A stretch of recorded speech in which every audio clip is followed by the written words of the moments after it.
உயிரோடை தமிழோடு இணைந்திருக்கிறீர்கள். ILC தமிழ் உயிரோடை தமிழில் அன்பர்களே, அரசியல் கள நிகழ்ச்சியில் தாயக உடவியலாளர் இராமேந்திரன் அவர்கள் இணைந்திருக்கிறார். வணக்கம் இராமேந்திரன். வணக்கம் தரான அன்புறவுகளுக்கும் நேர வணக்கம். உங்களுக்கும் வணக்கத்தை தெரிவித்துக் கொண்டு அரசியல் கள நிகழ்ச்சி நாங்கள் இன்று உங்களிடம் நான் குறிப்பாக கேட்கின்ற விடயம் என்னவென்றால், இராமேந்திரன், நடந்து முடிந்த நாடாளுமன்ற தேர்தல், அதில் அனுரகுமார திசாநாயக்காவுடைய கட்சி 141 ஆசனங்களையும், அதைத் தொடர்ந்து 18 தேசிய பட்டியலூடாக 159 ஆசனங்களை பெற்றிருக்கிறார்கள். இதில் நான் அவதானித்த விடயம் என்னவென்றால், 21 பெண் நாடாளுமன்ற உறுப்பினர்கள் தெரிவு செய்யப்பட்டிருக்கிறார்கள். வரலாறு காணாத வகையில் இவ்வாறான ஒரு மாற்றமும் கூட அந்த அனுரகுமார திசாநாயக்காவுடைய கட்சியில் ஏற்பட்டிருக்கிறது. இது தொடர்பாக நீங்கள் என்ன அவதானிக்கிறீர்கள் என்று கூறுவீர்களா? நிச்சயமாக அது ஒரு பாரிய ஒரு மாற்றம் என்றுதான் சொல்ல வேண்டும். என்றால் எல்லா தரப்புகளுமே பெண்களுக்கான பிரதித்துவத்தை ஒரு உதட்டளவிலே பேசிக்கொண்டு அதை தங்களுடைய ஒரு அரசியல் கோஷமாக 50க்கு 50 இல்லை 30க்கு 70 என்ற வகையிலே ஏதோ ஒரு விதத்திலே தங்களை நியாயப்படுத்தக்கூடிய வகையிலே ஒரு வீதாசார அடிப்படையிலே ஒரு பேசு பொருளாக பெண் பிரதித்துவத்தை பேசிக்கொண்டிருந்த நிலைமையிலே ஒரு அனுரகுமார திசாநாயக்கா தலைமையிலான தேசிய மக்கள் சக்தியினுடைய அரசாங்கம் மிக ஒரு 3/2 பெரும்பான்மையோடு 159 பாராளுமன்ற உறுப்பினர்கள் என்கின்ற ஒரு அபரிமிதமான ஒரு பெரும்பான்மை பலத்தோடு இந்த அரசாங்கம் அமைக்கப்பட்டிருக்கின்ற நிலைமையிலே இலங்கையிலே 10வது பாராளுமன்றம் எதிர்வரும் சில நாட்களிலே கூட இருக்கின்றது. ஆகவே அமைய இருக்கின்ற 10வது நாடாளுமன்றத்திலே 21 பெண்கள் பாராளுமன்றத்துக்கு தெரிவு செய்யப்பட்டிருக்கின்றமை உண்மையிலே ஒரு வரலாற்று ஒரு நிகழ்வாகத்தான் பதிவு செய்யப்பட்டிருக்கின்றது, பார்க்கப்படுகின்றது. இப்போ அந்த வகையில் அந்த 21 பேர்ல 19 பேர் தேசிய மக்கள் சக்தி சார்பாக பெண்கள் தெரிவு செய்யப்பட்டிருக்கிறார்கள். ஐக்கிய மக்கள் சக்தி சார்பிலே 2 பேர் தெரிவு செய்யப்பட்டிருக்கிறார்கள். இப்போ கடந்த தேர்தலை பார்த்தீர்களானால் கடந்த 2 தேர்தல்களிலே ஓரளவு இதுவரை காலமும் அரசியலிலே ஒரு அரசியல் ரீதியான ஒரு வாரிசு நிலைமையும் இல்லை ஒரு அரசியல் வெளிப்பாட்டோடு இருக்கின்ற பிரதிநிதித்துவம் தான் காணப்பட்டது.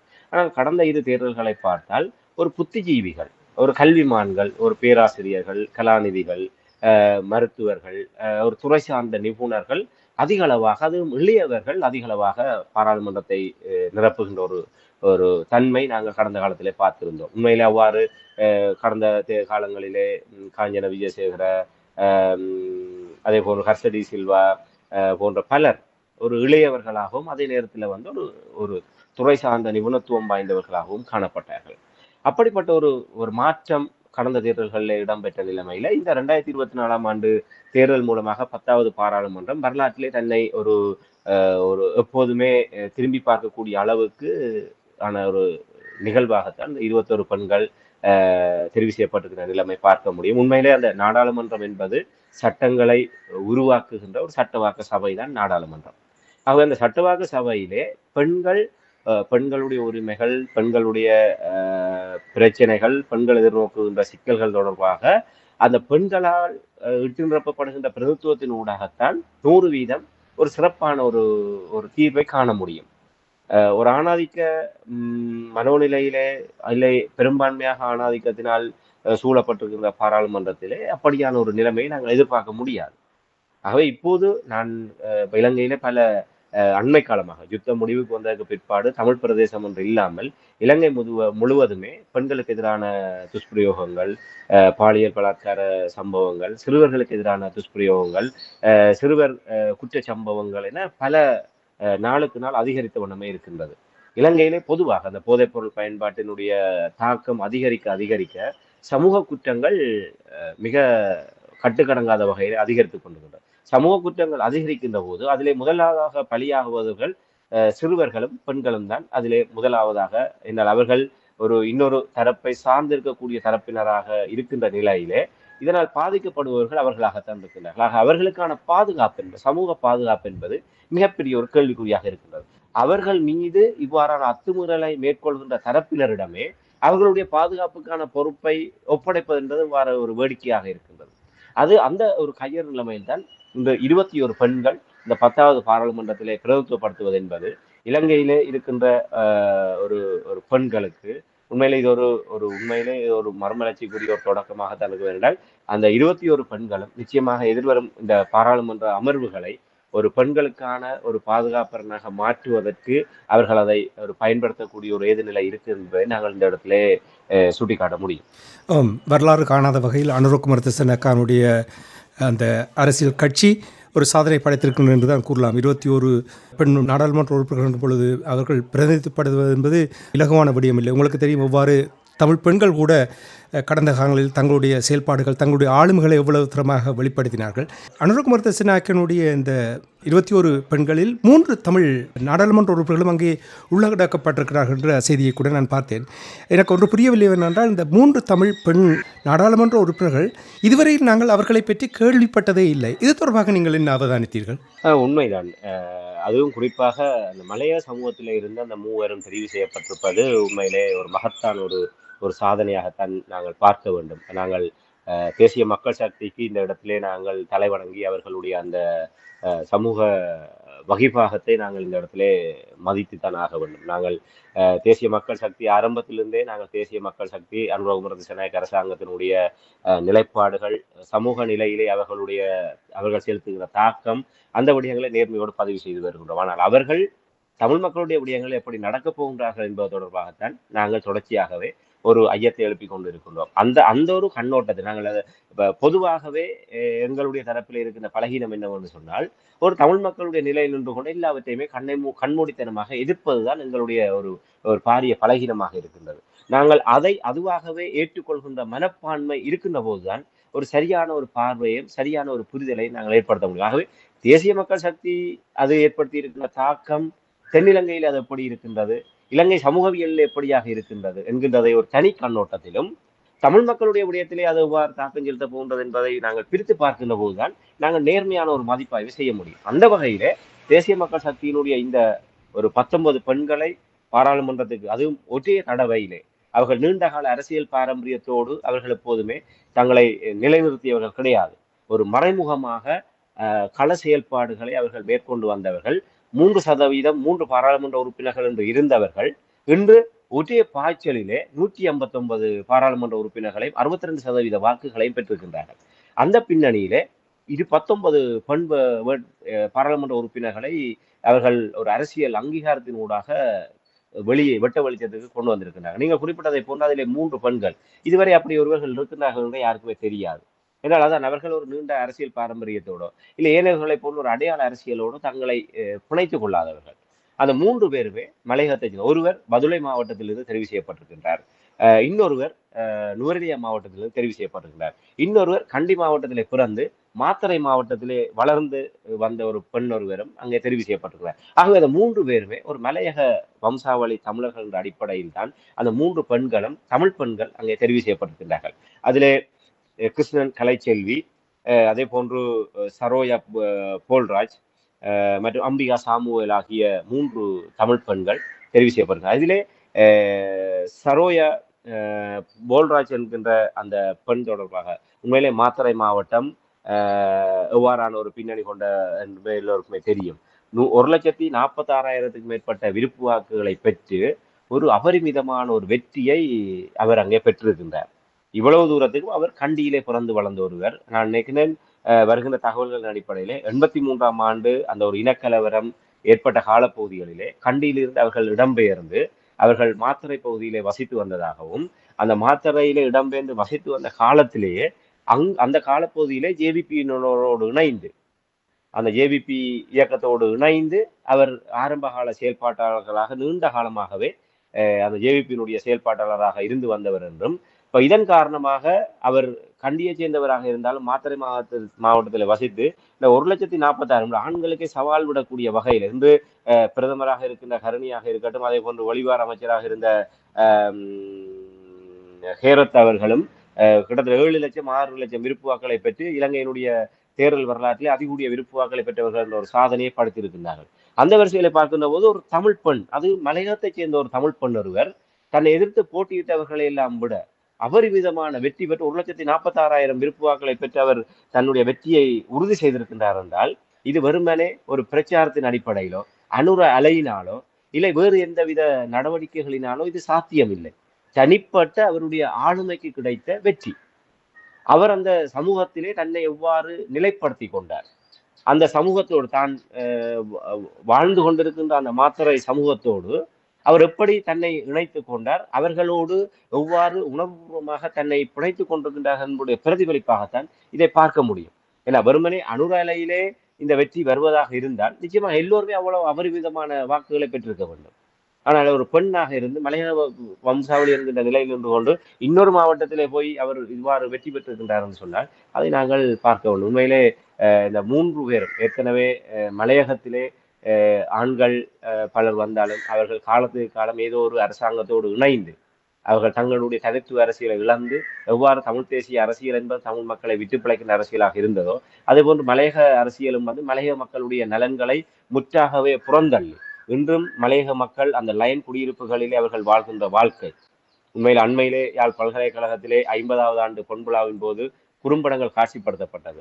ஆசனம் என்கின்ற ஒரு குறும்படம் அந்த மலையக மக்களுடைய ஒரு நெருக்கடியான வாழ்வியலை வெளிப்படுத்துகின்ற மிக கனதியான ஒரு குறும்படம். அந்த குறும்படத்தை தற்செயலாக பார்க்க நேர்ந்த போது உண்மையிலே மிகவும் ஒரு வேதனையாக இருந்தது. அந்த மலையக மக்கள் ஒரு அன்றாடம் ஒவ்வொருவருடைய வாழ்க்கையிலே நாங்கள் உணவு உடை உறையுள் என்பதை போன்று அவர்கள் அந்த கழிப்பறை அந்த குறும்படத்தை பார்க்கின்ற போது உண்மையிலே மலையக அரசியல்வாதிகள் அத்தனை பேர் மீதும் இருக்கின்ற ஒரு கொஞ்ச நெஞ்ச ஒரு நம்பிக்கையும் அற்றுப்போகின்ற ஒரு நிலைமைதான் இருந்தது. என்றால் ஒருவர் தன்னுடைய ஒரு அன்றாட அந்த இயற்கை உபாதையை கழிப்பதற்கு போதிய வசதி இல்லாமல் ஒரு 10க்கு 10 ஒரு 4 சுவற்றுக்குள்ளாகத்தான் அவர்களுடைய வாழ்க்கை. அதற்குள்ளாகத்தான் அவர்கள் எல்லா விடயங்களையும் செய்ய வேண்டும்.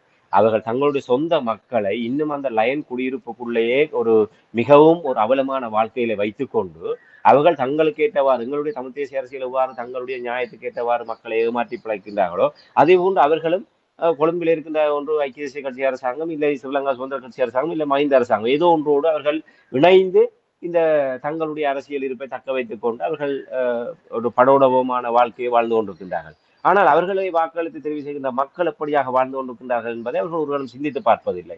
இல்லை அவர்களுடைய இணக்க அரசியல் என்பது அந்த மக்களுடைய வாழ்வியலிலே எந்த விதமான மாற்றத்தையும் ஏற்படுத்தவில்லை என்பதனுடைய ஒரு ஒரு மிக கனதியான ஒரு ஒரு படைப்பு தான் அந்த ஆசனம் என்கின்ற அந்த குறும்படம். நிச்சயமாக உறவுகள் இணைய இணைய வழியில் கூட அதை தேடி கிடைத்தால் பாருங்கள். அப்போது அந்த மலையக மக்கள் படுகின்ற வேதனை எல்லோராலுமே உணரக்கூடியதாக. ஆகவே அந்த அந்த மக்களுடைய ஒரு அடிப்படை வாழ்வியலிலிருந்து ஒரு 3 பெண்கள் பாராளுமன்ற பிரதிநிதித்துவத்தை பெற்றிருப்பது என்பது நிச்சயமாக அவர்களினால் மலையக மக்களுக்கு எதிர்காலத்திலே அந்த மலையக அரசியல் என்பது ஒரு சரியான ஒரு திசை நோக்கி நகரும் என்ற ஒரு நம்பிக்கையை தான் இந்த இடத்திலே நாங்கள் கூற முடியும். தனிப்பட்ட ஆளுமைக்கு கிடைத்த வெற்றி என்று நீங்கள் கூறினீர்கள் ராமேந்திரன்.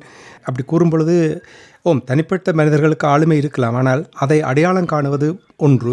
இனி அவருடைய செயல்பாடுகளை மக்கள் அடையாளம் கண்டு அவர்களுக்கு முழு ஆணை வழங்குவது என்பது ஒரு இலகுவான விடயம் இல்லை. அதை நீங்கள் கூறுவதை வைத்து பார்க்கும் பொழுது 1.5 லட்சம் வாக்கு ஒரு தமிழ் பெண் சிங்கள பிரதேசத்தில் பெற்றிருக்கிறார் என்றால் நிச்சயமாக ஏதோ ஒரு சாதனை படைத்திருக்கின்றார். அந்த சாதனையை அனுரகுமார திசாநாயக்கனுடைய கட்சி அது உன்னிப்பாக அவதானித்து அதற்கான அங்கீகாரம் கொடுத்திருக்கின்றதை நான் இங்கே கூறலாம்.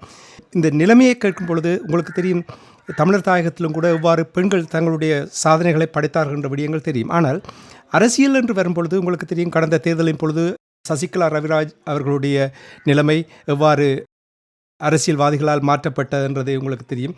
அதேபோல் அனந்தி சசிதரன், இப்போ இவர்களை வைத்துக்கொண்டு ஒரு அடையாள பெண்கள் தொடர்பான ஒரு அரசியல் செய்வது போல் நான் உணர்கிறேன்.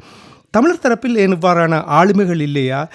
ஏன் அப்படி இருந்தால் அவர்களுக்கு முன்னிலை கொடுப்பதற்கு தமிழ் தரப்பு இன்னும் தயாராகவில்லை என்று நீங்கள் நம்புகிறீர்களா? உண்மைதான். தமிழ் தேசிய அரசியல் என்பது ஒரு மேட்டுக்குடி மனோநிலையினுடைய பிரதிபலிப்பாகத்தான் தமிழ் தேசிய அரசியல் அமைந்திருக்கின்றது. அதுதான் இந்த தமிழ் தேசிய அரசியல் ஒரு தமிழ் மக்களுடைய அடிமட்ட நிலை நின்று கொண்டு உண்மையாக தமிழ் மக்களை பிரதித்துவப்படுத்தாத ஒரு நிலைதான் அந்த மேட்டுக்குடி அரசியல். உண்மையிலே அந்த தமிழ் மக்களுடைய தமிழ் தேசிய அரசியல் சார்ந்து கட்சியினுடைய தலைவர்கள் அந்த முடிவெடுக்கக்கூடிய இடத்தில் இருப்பவர்கள் அத்தனை பேருமே ஒரு மேட்டுக்குடி வகையான வாழ்க்கையை வாழ்ந்து கொண்டிருப்பவர்கள். அவர்களுக்கும் அன்றாட நாளாந்த வாழ்வியலுக்கே போராடி கொண்டிருக்கின்ற தமிழ் மக்களுக்கும் வெகு பாரிய வித்தியாசங்கள் இருக்கின்றது. ஆகவே ஒரு கணமேனும் அவர்களினால் இந்த வாழ்க்கையை திரும்பி பார்க்க முடியாது, இது அவர்களுடைய வழிகளை உணர முடியாது. அவர்கள் எப்போதுமே ஏறினாக்கால் இறங்கினாக்கார் என்று அது சொகுசான வாழ்க்கையில ஒரு மேட்டுக்குடித்தனமான நிலையிலே வாழ்ந்து கொண்டிருப்பதனால் அவர்களுக்கு மக்களுடைய வலிகள் வேதனைகள் புரிவதில்லை. ஆகவே அதை அவர்கள் தங்களுடைய அரசியலுக்காக பயன்படுத்துகின்றார்கள். அதே நிலையில் தான் இந்த பெண்கள் தொடர்பான விடயத்திலும் அவர்கள் ஒரு பெண்களை அவ்வாறு ஒரு அரசியல் ஒரு சம அங்கீகாரத்தோடு அவர்கள் ஒரு உதட்டளவிலே தான் பெண் உரிமை தொடர்பாக பேசுவார்கள். ஆனால் செயல்பாட்டு ரீதியாக ஒரு கட்சியிலே பெண்களை உள்வாங்குவது, பெண்களுக்கு சரியான ஒரு தேசிய மக்கள் சக்தி ஜேவிபியை போன்று ஒரு பெண்களுடைய ஒரு திறமையையும் அவர்களுடைய சமூக ஆற்றல்களையும் உணர்ந்து கொண்டு அவர்களுக்கு அந்த தலைமைத்துவ ஆற்றல் சந்தர்ப்பங்களை கொடுத்து அவர்களுடைய தலைமைத்துவ ஆற்றல்களை மேம்படுத்தி அவர்களை ஒரு பிரதிநிதித்துவத்தை கொண்டு வருகின்ற அந்த படிமுறை ரீதியான செயல்பாடுகள் என்பது தமிழ் தேசிய அரசியலில் மிக மிக மிக மிக ஒரு வரிதான ஒரு நிலையில் தான் இருக்கின்றது. நீங்கள் குறிப்பிட்டதை போன்றும் சசிகலா ரவிராஜ் அவர் ஒரு பாரம்பரியமாக அரசியலுக்கு கொண்டு வரப்பட்டவர் அல்ல. கடந்த தேர்தலிலே இதற்கு முற்பட்ட தேர்தலிலே அவர்கள் ஒரு சூழ்நிலையாக ரவிராஜ் அவர்களுடைய அனுதாபத்தை வைத்துக்கொண்டு ஒரு வாக்குகளை கவர வேண்டும் என்ற நோக்கத்துக்காக அவர் வலிந்து அரசியலுக்குள் கொண்டு வரப்பட்டவர் சசிகலா ரவிராஜ். அப்படி கொண்டு வந்தவரை என்ன செய்தார்கள்? கொண்டு வந்து அவர் வெற்றி பெற்றார். வெற்றி பெற்றவரையும் சுமந்திரனுடைய தில்லுமுள்ளுக்கள் காரணமாக அவருடைய பிரதித்துவம் பறிக்கப்பட்டு அவருக்கு அநீதி இழைக்கப்பட்டது. இந்த தேர்தலில் அவர் களத்தில் இறங்கினார். ஆனால் அவர் தொடர்ச்சியாக இது அவருடைய தவறு. ஏனென்றால் கடந்த 5 வருடத்துக்கு முன்னரே தேர்தலிலே அவர் களமிறக்கியதுக்கு பிற்பாடு அவர் என்ன செய்திருக்க வேண்டும்? குறைந்தபட்சம் தன்னுடைய தொகுதியான தன்னுடைய ஊரான ரவிராஜ் அவர்களுடைய ஊரான சாவச்சேரியிலாவது தன்னை சமூக மட்ட ஒரு பிரதிநிதியாக இணைத்து கொண்டு சமூக செயல்பாடுகளிலே அவர் களமிறங்கியிருக்கு. 5 ஆண்டுகள் என்ற மிகப்பெரிய இடைவெளி.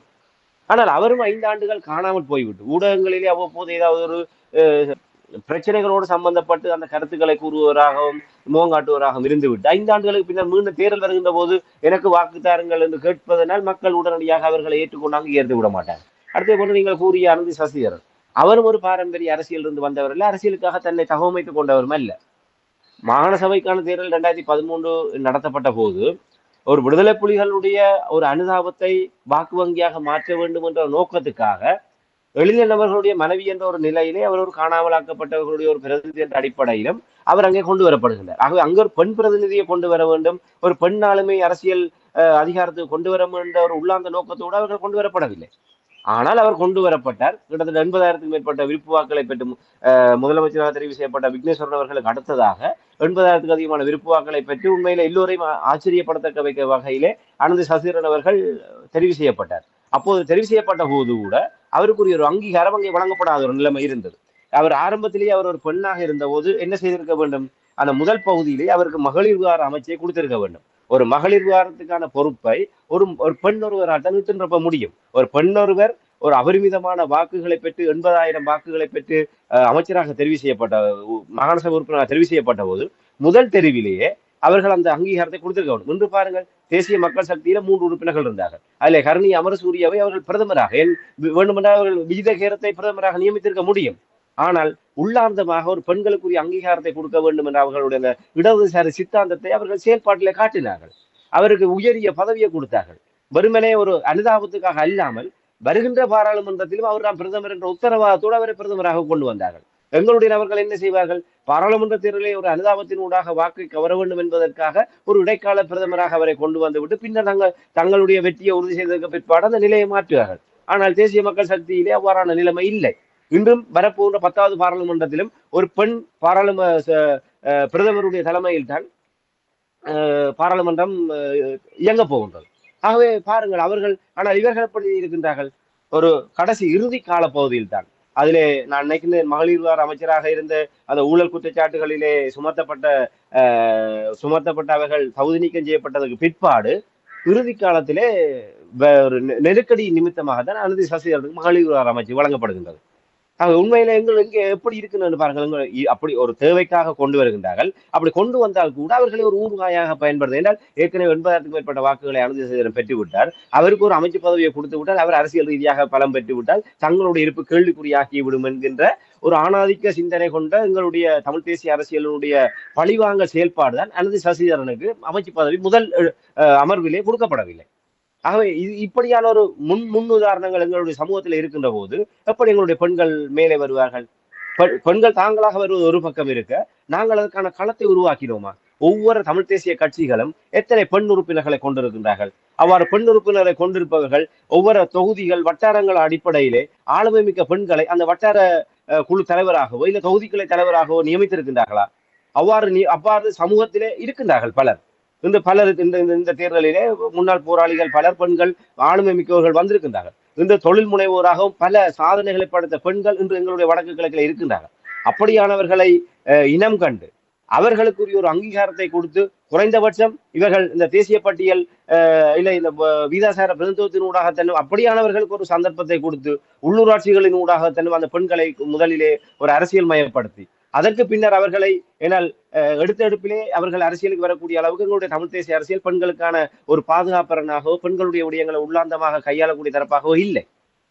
இப்படி எங்களுக்கு இருக்கின்ற வாய்ப்பு உள்ளூராட்சி மன்ற தேர்தலிலே ஒரு ஆற்றல் மிக்க பெண்களை நாங்கள் விகிதாசார பிரதித்துவத்தின் ஊடாக அவர்களை பிரதித்துவத்தை போட்டு அப்படி விகிதாசார பிரதித்துவத்தின் ஊடாக அவர்களையும் அந்த உள்ளூராட்சிக்குள் உள்வாங்கி அவர்களையும் ஒரு சமூக அந்தஸ்தையும் அரசியல் அங்கீகாரத்தை அவர்களுக்கு பெற்றுக் கொடுத்து அதனுடைய தொடர்ச்சியாக மாகாண சபை பாராளுமன்றம் என்று வரக்கூடிய அளவுக்கு அவர்களுக்கு நாங்கள் இன்று தமிழ் தேசிய அரசியல் தமிழ் மக்களையே தமிழ் தேசியம் தொடர்பாக தெளிவுபடுத்தக்கூடிய நிலைமையில இல்லை என்றால் தமிழ் மக்கள் அரசியல் தெளிவு பெற்றுவிட்டால் இவர்களுடைய ஏமாற்று அரசியலை செய்ய முடியாது என்கிற நிலைமை இன்று எங்களுடைய மேதகவர்கள் கூறுகின்றார். அரசியல் தெளிவு பெற்ற ஒரு சமூகத்தினால் தான் ஒரு விடுதலையை அமைக்க முடியும். ஒரு விடுதலைக்கான ஒரு தங்களுக்கான ஒரு தேடலை தங்களுக்கான ஒரு போராட்டத்தை அவர்களால் நடத்த வேண்டுமாக இருந்தால் முதல் அரசியல் தெளிவு வேண்டும்.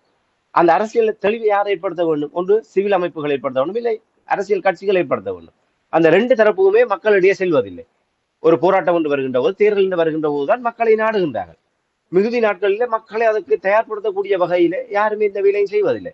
இது உண்மையிலே எங்களுக்கு ஒரு மிகப்பெரிய ஒரு ஒரு ஒரு ஆதர்சமாகத்தான் நாங்கள் குறிப்பிட முடியும். இந்த ஜேவிபி என்று சொல்லப்படுகின்ற அந்த தேசிய மக்கள் சக்தியிலே 19 பெண் வேட்பாளர்கள் ஒற்றி ஒரு தேர்தலிலே இது வெறுமனே அனுர அலையினால் மட்டும் சாத்தியப்படக்கூடிய விடயம் அல்ல. அவர்கள் உளப்பூர்வமாக பெண்களுக்கான இடத்தை கொடுத்திருக்கின்றார்கள், அந்த அங்கீகாரத்தை கொடுத்திருக்கின்றார்கள். பெண் ஆளுமைகள் அரசியல் ரீதியாக வந்து மக்களுக்கு அரசியல் ரீதியான செயல்பாட்டை மேற்கொள்ளக்கூடிய நம்பகத்தன்மையை தேசிய மக்கள் சக்தியினுடைய அரசியல் மட்டம் ஏற்படுத்தி இருக்கின்றது.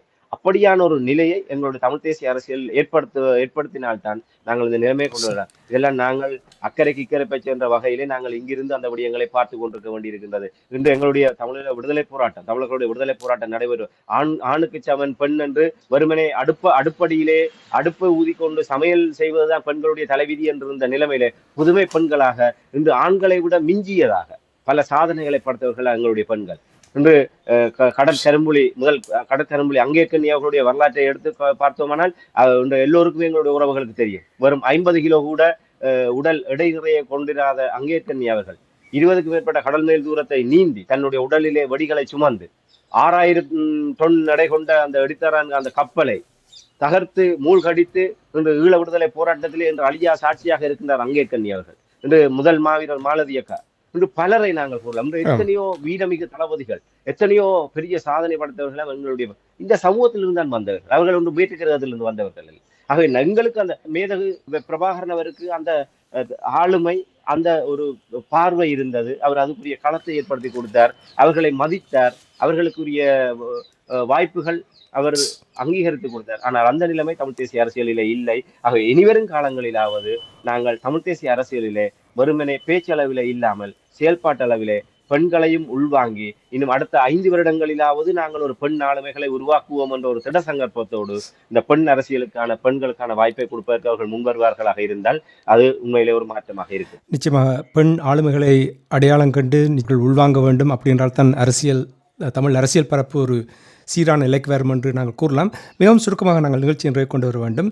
500க்கும் மேற்பட்ட இராணுவத்தினர் தனிமைப்படுத்தப்பட்டிருப்பதாக செய்திகள் வருகின்றது வடமாகாணத்தில். இது தொடர்பாக உண்மையிலே அது ஒரு நீண்ட காலத்துக்கு பின்னர் ஒரு இராணுவத்தினர் தொடர்பான ஒரு பரபரப்பான செய்தி வந்திருக்கின்றது. அது உண்மையிலே மன்னார் யாழ்ப்பாணம் பிரதான வீதியிலே அந்த பெரிய மடு என்கின்ற பகுதியிலே ஒரு கொமாண்டோ இராணுவத்தினருடைய ஒரு கொமாண்டோ பயிற்சி முகாம் இருக்கின்றது. அந்த பயிற்சி முகாமில் தான் இப்படியான ஒரு சம்பவம் இடம்பெற்றிருக்கின்றது.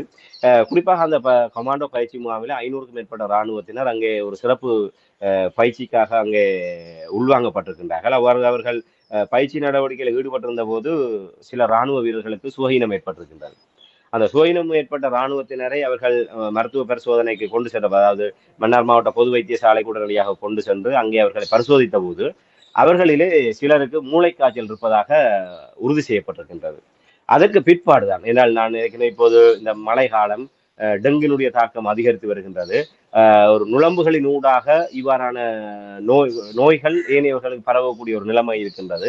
ஆகவே அந்த மூளைக்காய்ச்சலும் உண்மையிலே அது ஒரு அரிதாக அவ்வாறான மூளைக்காய்ச்சல் தொற்று ஏற்படக்கூடிய ஒரு நிலைமை இருக்கின்றது.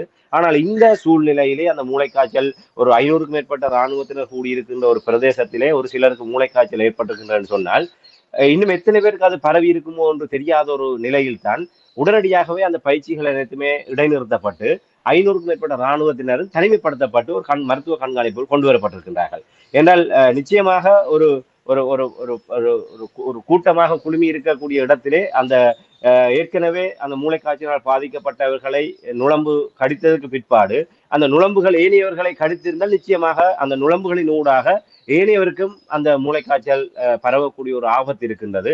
அது உண்மையிலே ஒரு சமூகத்தில் ஒரு மிகப்பெரிய ஒரு பாதிப்பை ஏற்படுத்தக்கூடியதாக இருக்கும் என்று உணரப்பட்ட காரணத்தினால்தான் உடனடியாகவே அவர்கள் அத்தனை பேருமே தனிமைப்படுத்தப்பட்டிருக்கின்றார்கள். ஆகவே இராணுவத்தினர், இராணுவ சூழல் வளாகம் என்பது எப்போதுமே ஒரு அவர்கள் ஒரு துப்புரவுகள் செய்து ஒரு தூய்மையாக இருக்கக்கூடிய ஒரு பிரதேசமாகத்தான் எப்போதுமே இருக்கின்றது. ஆனால் அப்படிப்பட்ட ஒரு இடத்தில் கூட இப்படியான ஒரு நிலைமை ஏற்பட்டிருக்கின்றது. இது தொடர்பாக மேலதிக விவரங்கள் வருகின்ற போது நிச்சயமாக நாங்கள் பதிவு செய்வோம். ராமேந்திரன், இன்றைய நிகழ்ச்சியில் வந்து அங்குள்ள நிலைமைகளை, குறிப்பாக இராணுவம் தொடர்பாக தனிமைப்படுத்தப்பட்ட தொடர்பாகவும், இனி தமிழ் அரசியல்வாதிகள் அவர்களுடைய நிலைப்பாடுகள், பெண்களுடைய பிரதிநிதித்துவம் தொடர்பாகவும் உயிரோடை தமிழ் உறவுகளுக்கு எடுத்து வந்தமைக்காக அன்பர்கள் சார்பாக நன்றி கூறிக்கொண்டு இன்னும் ஒரு நிகழ்ச்சியில் இணைந்திருப்போம். அதற்கு நன்றி, வணக்கம். நிச்சயமாக நன்றி, வணக்கம்.